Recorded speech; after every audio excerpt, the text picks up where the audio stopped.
The beating of Rodney King, the acquittal of the officers involved, and the LA riots that followed, all familiar scenes shown around the world 30 years ago. But in 1992, there was another demonstration much closer to home right here on Yonge Street in downtown Toronto.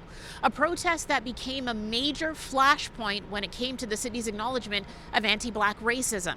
It's the subject of an upcoming Citytv documentary on the Yonge Street Uprising. The protest began outside City Hall on May 4th, 1992, and it ended with a night of chaos and confrontation along a stretch of Yonge. It was the culmination of frustration and anger over the deaths of several black men at the hands of police officers in the Toronto area. Buddy Evans, he was the first one. Albert Johnson came after Lester Donaldson. And Michael Wade Lawson, Raymond Lawrence. That's in addition to the police shootings that seriously injured others. I turned to look and see what was going on, and I felt a warm thing coming down my back. And the officer said to me, "I shot you." Next thing I was in the hospital. I saw the demonstration being covered by Citytv, jumped on my bicycle and rode to the demonstration. No peace! No peace! No peace! University of Toronto professor Ronaldo Walcott joined protesters that night 3 decades ago. He's since written about the event and the black experience at the time, crediting the Black Action Defense Committee for its push for justice. Demanding police accountability in relationship to not just police killings, but just in relationship to how the police also treated black people, you know?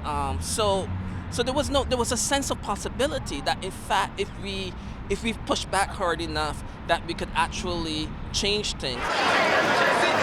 While previous protests were peaceful, the May 4th demonstration spiraled into property destruction, arrests, and firebombs. What I remember most about that night was the kind of anger that the crowd felt.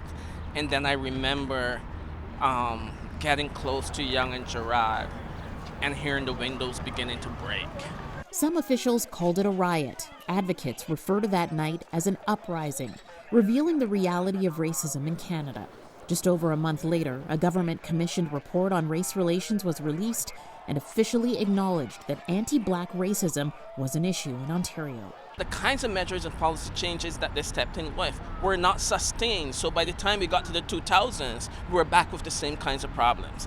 Tomorrow, we take a look at what has changed over the past 30 years and what has stayed the same. Our Veracity special, Yonge Street Uprising, A Racial Awakening, airs this upcoming Sunday at 10 p.m., only on Citytv.